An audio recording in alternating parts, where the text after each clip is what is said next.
شیطان کی مہلت اور جہنم کے وعید کا ان آیتوں میں ذکر ہے.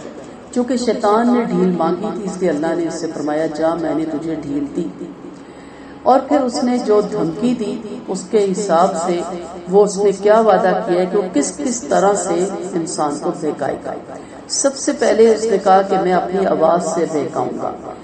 باجے گاجے گانے ڈھول ڈھمکے یہ سب شیطان کی آوازیں ہیں، یعنی اپنی رنگ برنگ کی آوازیں جسے چاہے اس سے بہکاؤں گا. اس میں گانے میوزک لو ساری چیزیں آ جاتی ہیں. جو آواز اللہ کی نافرمانی کی طرف بلائے وہ شیطانی آواز ہے. تو اس لیے کوشش کریں کہ اگر آپ کے اندر گٹس ہیں، آپ کی آواز بہت خوبصورت ہے، اللہ نے آپ کو گاڈ گفٹڈ یہ صلاحیت دی ہے، تو اس صلاحیت کو پازیٹو کام کی طرف لیں اور آپ بہترین قرآن پڑھیں اور خوبصورت کر کے قرآن پڑھیں اور بہترین آواز سے قرآن کو مزین کریں. جنہیں میوزک سننے کا شوق ہے، انسان کی فطرت میں خیر و شر پہلے ڈالنا اور پھر اس کو کا اب کنٹرول کرو، اور جس نے کنٹرول کیا قد افلح من زکاہا قد خاب من دساہا، جس نے کنٹرول کیا وہ فلاح پا گیا. ٹھیک ہے، تو یہ کہنا یہ بڑا آسان کام ہے، آسان کام نہیں ہوتا. جن کو شوق ہوتا ہے، جنہیں دلچسپی ہوتی ہے، ان کے لیے مشکل ہوتا ہے. تو وہ آہستہ آہستہ قرآن کی قرات سننا شروع کریں، قرآ کی آوازوں میں سنیں. ایک دفعہ اریٹیٹ ہوں گے، ایک دفعہ بور ہوں گے. شیطان کب سننے دے گا؟ یہ پہچان ہوتی ہے جب آپ بور ہوتے ہیں نا قرآن کی محفل میں تو شیطان آپ کو کھولے دیتا ہے. پھر کرتے کرتے اتنا اپنے آپ کو مصروف کریں کہ آخر آپ اس میں محو ہو جائیں. اب کچھ لوگوں کو گانا سیکھنے کا شوق ہوتا ہے، اپنے استاد کی ڈانٹ بھی کھاتے ہو، کہتے جاؤ تم نہیں سیکھ سکتے. پھر استاد جی اس کے قدم بھی چومیں گے، ہاتھ بھی چومیں گے، ریاض کریں گے، فجر میں اٹھیں گے، اتنا کریں گے اتنا کریں گے. رب ان کی ہسٹریاں پوچھیں نا تو انہوں نے جانیں کپائی ہیں ریاض سیکھنے کے اس مقام پہ پہنچنے کے لیے. کتنے استادوں کا ان کا نام لیتی آنکھیں چومیں گے، ہاتھ چومیں گے، اور ہمارے استاد اور ہم ان کے پیروں کے خاکے. میں سن کے حیران ہو جاتی ہوں کہ اللہ تیرے بندے اس دنیا کی آواز کے لیے کیا کچھ کرتے ہیں. قرآن کے لیے کبھی تہجد کے لیے نہیں اٹھیں گے، کبھی قرآن کو خوبصورت بنانے کے لیے ریاض نہیں کریں گے، کبھی قرآن کے ہاتھ پیر نہیں چومیں گے. چومنے کا حکم بھی نہیں، ایک مثال سے بتا رہی ہوں. کبھی منت نہیں کریں گے ہمیں پڑھائیں ہمیں سکھائیں، ہمیں سیکھ کے ہی چھوڑنا ہے. کہیں گے اچھا نہیں آتا تو نہیں آتا، خیر ہے. تو آپ اس کو بدلیں، انہی چیزوں کو پازیٹو کام ہے. بچے کے ہاتھ میں چھری آ گئی تو اسے غبارہ دکھائیں گے وہ چھری پھینک دے گا، چاکلیٹ دکھائیں گے وہ پھینک دے گا. آپ چھری کھینچیں گے تو روئے گا، پھر اڑے گا کہ وہی لینی ہے وہی لینی ہے. اب آپ اپنے نفس کو بہلانے کا بہترین چیز دیں، اسے پازیٹو کام دے تو نیگیٹو چھوڑے گا نا. اب کام کوئی نہیں، گانا نہ سنو تم ہر تک گانے سنتی رہتی ہو، ٹی وی نہ دیکھو تم ہر تک ٹی وی دیکھتے رہتے ہو. بندہ کہتا ہے چکر میں کیا کروں، بس بدھ بنا بیٹھا رہا، نہ سانس لوں نہ آواز نکالوں. بچے تو نہیں بیٹھتے نا، تنگ پڑتے ہیں. انہیں کوئی کام دیں، انہیں بہترین کام دیں. جیسے میں نے کہا نا کہ عید کے بعد واٹس ایپ پہ بچوں کو قرآن پڑھانا اور کہانیاں اور پہیلیاں اور آپ صلی اللہ علیہ وسلم کی ہسٹری کے بارے میں کوشچن. کیوں؟ موبائل تو نہیں ویسے بھی نہیں چھوڑتے. ان کو خوبصورت طریقے سے موبائل دیں، خوشی سے موبائل کو وہ اٹھائیں، ان کے اندر چاہم ہو، انہیں پتا ہو ہم نے کچھ سیکھنا ہے، اور وہ انتظار کریں دوسرے دن لیسن آئے گا یا پہیلی کا جواب آئے گا. تو مقصد یہ ہے کہ یہ چیزیں اندر ہیں، شر بھی اندر ہے، خیر بھی اندر ہے. خیر کو نکالنا ہے، شر کو ہم نے اسے بہتر طریقے سے چینج کرنا ہے پازیٹو کام میں. جب پازیٹو کام میں لگ جائیں تو نیگیٹو کام خود بخود بات سے ہٹنا شروع ہو جاتا ہے. پھر اس نے کہا کہ میں اپنے لشکر چلا لوں گا، گناہوں کے لیے سواری پر پیدل چل کر ہر طرف سے آؤں گا. کچھ جن اور کچھ انسانوں کو بھی اپنے ساتھ ملا لوں گا. تو وہ دائیں بائیں آگے پیچھے سے آتا ہے. اولاد میں بھی حصہ لاؤں گا، مال میں بھی. مال میں تو آپ پتہ شرک اکبر بھی ہے اور اسراف بھی اس میں آتا ہے کہ میرا گزارا ہو جاتا ہے 500 کے سوٹ سے بھی، 1000 کے سوٹ سے بھی. چلے بہت چھلانگ ماری تو 1500 کے سوٹ سے بھی. آپ کے کس دوست کی بات کر رہی ہے، سوٹ تو شروع ہی 3000 سے ہوتا ہے. کیوں ہوتا ہے بھائی؟ آپ کا ہوتا ہوگا، ہمارا نہیں ہوتا. کچھ کا ہوتا ہی 6000 سے شروع ہے، کچھ کا ہوتا ہی 12. اب چلے ان کی ریس کرے نا، واقعی نہیں 6000 تو نہیں. آپ نے اپنی اوقات کے مطابق ریٹ مقرر کر دیا، کسی نے اپنی. ہمیں اللہ رسول کے حکموں کے مطابق مقرر کرنا تھا نا، نہ اسراف میں آئے اور نہ ویسا ہو کہ لوگ آپ کو فقیر سمجھ کے اپنے اترے ہوئے کپڑے دے جائیں. تو بیلنس لائف کرنی ہے نا. اس طرح مال میں ہمارا فوراً چلا جاتا دھیان، اور جانا بھی چاہیے. قبروں پہ چادریں دیے ہیں، نذرانے ہیں، وہ حصہ لے لے گا. اس کے بعد ہماری بدعات پہ جتنا لگتا ہے وہ حصہ لے جاتا ہے، خرافات پہ لگتا ہے، تہمات پہ لگتا ہے، سارا وہ حصہ لے جاتا ہے. پھر رشوت پہ ہم کھاتے ہیں، سود ہم کھاتے ہیں، حرام طریقے سے کھاتے ہیں. پھر حرام جگہوں پہ جیسے شادیوں پہ ہم جہیزوں پہ لگاتے ہیں، اور رکن پہ، مہندیوں پہ، شاور برائڈل پہ، پتہ نہیں کیا کچھ. یہ سارا کچھ اس کے زمرے میں آتا ہے، لیکن اسراف بھی اس کے کے زمرے میں آتا ہے کہ وہ آپ سے اپنا حصہ لے لیتا ہے. آپ تھوڑے میں گزارا ہو سکتا تھا، وہ زیادہ آپ سے کرواتا ہے. اور پھر آپ کے عام ڈنر سیٹ میں گزارا ہوتا ہے تو آپ کو جا کے کہتا ہے 50,000 کا ڈنر سیٹ لو، یعنی آسائشوں سے پھر آرائشوں پہ اور نمائشوں تک آپ کو لے جاتا ہے. سارا اس کا حصہ ہوتا ہے. پھر اولاد میں بھی وہ کس طرح حصہ ڈال دیتا ہے کہ آپ کو اللہ اولاد دیتا ہے اور آپ کہتے ہیں فلاں کے در سے مجھے اولاد ملی، چلیں آپ شرک نہیں کرتے، ویل اینڈ گڈ. غیر اسلامی نام بہت ہم رکھتے ہیں، چلیں آپ نے نام بھی اسلامی رکھ دیا، غیر اسلامی تہوار ہم نے برتھ ڈے ضرور منانے ہیں. تو حصہ تو وہ لے کے چھوڑے گا، جس طرح بھی اس کا بس چلے گا اور وہ کامیاب ہے. افسوس کہ وہ دیندار لوگوں پہ بھی کامیاب ہے. بڑے بڑے داڑھی ہے، بوڑھے والے بزرگ ہیں، دادا ہیں، نمازی ہیں، اور فیس بک پہ کیا ڈالے، آج ہم نے اپنے دادا کو اپریشیٹ کیا، وش کیا، ان کی برتھ ڈے تھی. ایک کیک رکھ کے، کینڈل رکھ کے، سارے بچے اسے چپکے ہوئے اور تصویریں سیلفیاں بنائے، اور بزرگ بیچ میں بیٹھا ہے. دو نہیں لگتا کہ کیا تمہیں تماشا میں لوگوں نے بنایا ہوا اس عمر میں میرے ساتھ. لیکن اب یہ ضروری ہو گیا دادی دادا کو بھی وش کرنا، تو اپنا حصہ لے جاتا ہے. پھر اس وقت وہ اپنے بچوں کا نام عبد الحارث، عبد الشام، پیر بخش وغیرہ رکھتے تھے. اب بھی رکھتے ہیں لوگ اپنے پیروں کے نام پہ. اب پیر بخش کیا نام ہے؟ میرے پیر نے بخشا. کبھی سوچا کرے نا.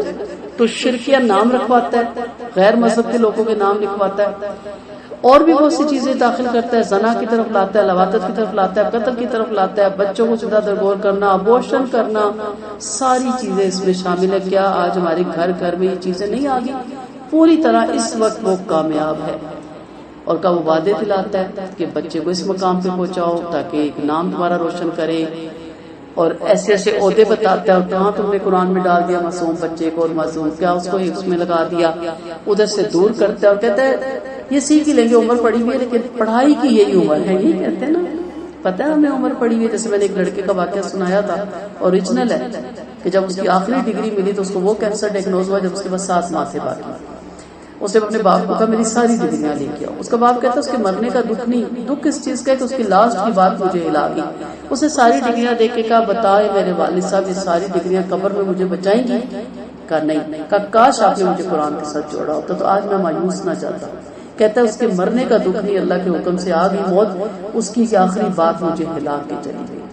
تو ہمارے بچے ہم سے اس پہ خوش ہوں گے کہ میں نے ان کو ڈاکٹر بنایا. اور جو محنت کر کے آپ انہیں ڈاکٹر بنا سکتے ہیں، عالم بھی ان کو آپ بنا سکتے ہیں. تو یہ سارے وعدے ہیں اس کے، اور شیطان کے وعدے ہیں ہی دھوکے کے. کیونکہ جب یہ کسی عہدے میں پہنچتے ہیں تو پھر آپ ان کو پینڈو لگتے ہیں، اولاد کو جاہل لگتے ہیں، گوار لگتے ہیں.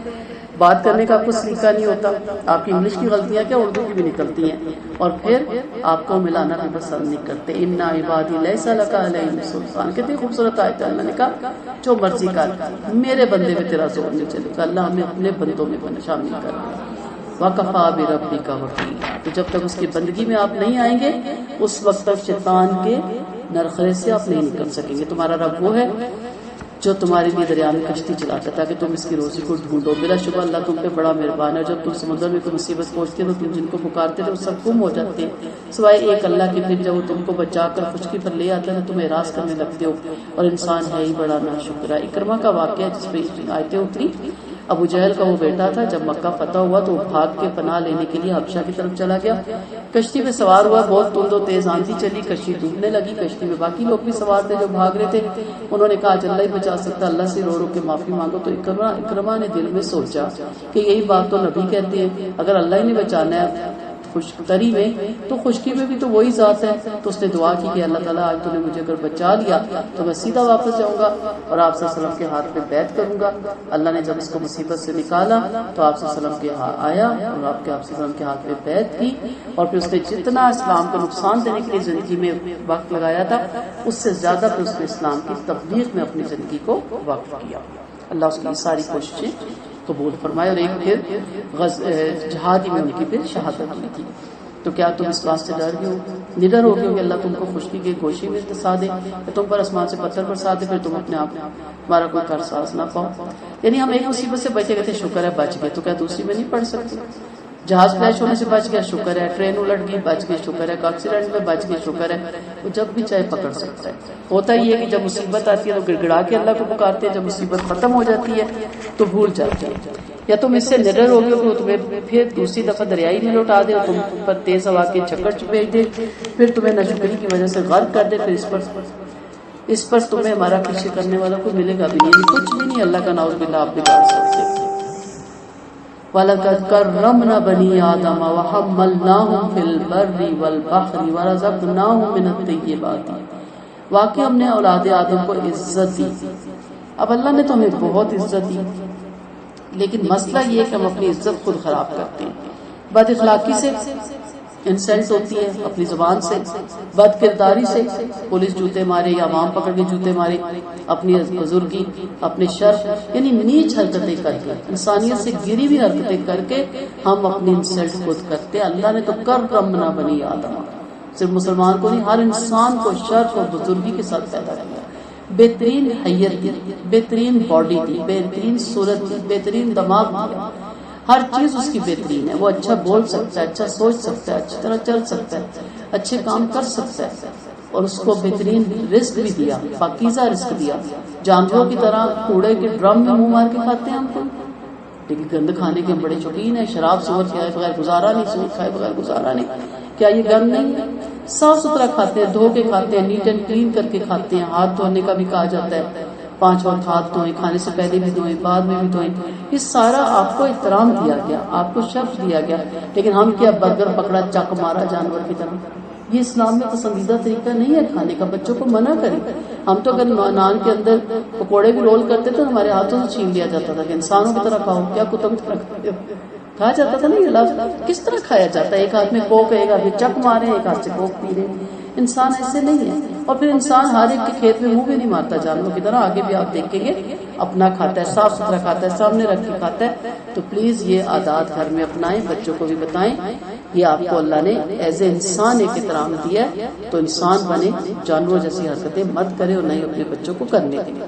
جس دن ہم انسان کی ہر جماعت اس کے امام کے ساتھ بلائیں گے، پھر جن کا اعمال نامہ ان کے سیدھے ہاتھ میں دیا جائے گا، وہ شوق سے اپنا نامہ اعمال پڑھیں گے، اور ان پر ایک دھاگے برابر بھی ظلم نہ کیا جائے گا۔ جو اس دنیا میں اندھا رہا وہ آخرت میں بھی اندھا ہی رہے گا، اور راستے سے بہت ہی ہٹا ہوا رہے گا۔ ہر نبی امہ اپنی امت کے بلایا جائے گا، یا اماموں سے انبیاء بھی مراد لیے گئے۔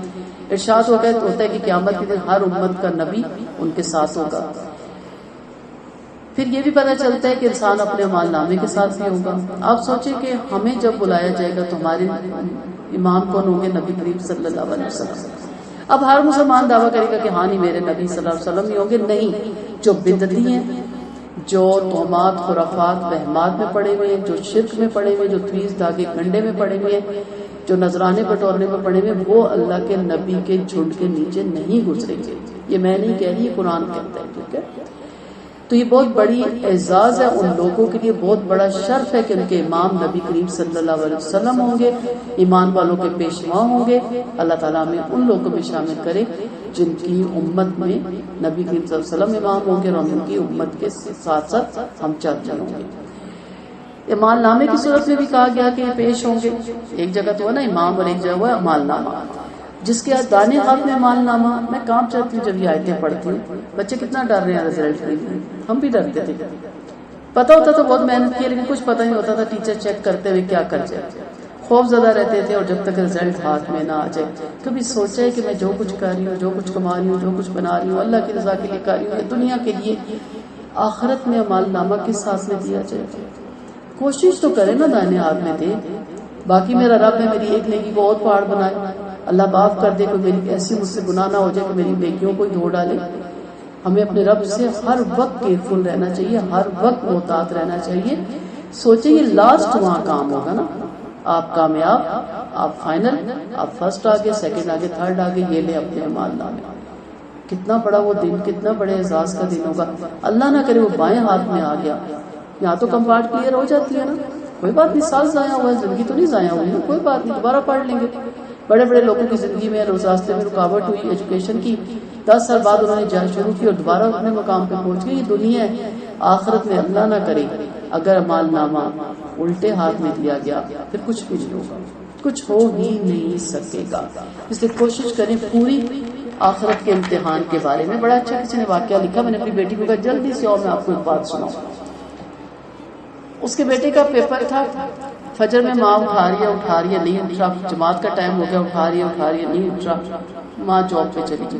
9-10 بجے بکلا کے اٹھا، 8:30 پیپر تھا، ماں کو فون کر کے چیخا کہ امی میرا پیپر تھا اور آپ نے مجھے اٹھایا نہیں۔ اس نے کہا فجر میں اٹھایا نہیں اٹھے، جماعت میں اٹھایا نہیں اٹھے، فیل تو تم ہو ہی گئے ہو، دنیا کے پیپر میں کامیاب بھی ہو جاؤ تو میں کیا کروں؟ تو میں اتنی حیران ہوئی، میں نے ایک دم ایمان کو میں کہا آؤ دیکھو ایسی ہوتی ہے مائیں، اس نے کہا فیل تو تم ہو ہی گئے ہو، آخرت کے پیپر میں کامیاب کریں اپنے آپ کو اور اپنے بچوں کو۔ اور کافر آپ کو آپ اتنی بھی وہی سے نکال دینے والے تھے تاکہ آپ ہم پر اس کے سوا کسی اور کو گاڑنا ہے، پھر تو وہ آپ کو گہرا دوست بنا لیتے۔ اگر ہم آپ کو ثابت قدم نہ رکھتے تو آپ کو کچھ نہ کچھ ان کی طرف جھکنے کے قریب ہی تھے، تب تو آپ کو ہم اپنی زندگی میں بھی اور موت کے بعد بھی دوہرا عذاب چکاتے، پھر آپ ہمارے خلاف اپنا کوئی معاون نہ پاتے۔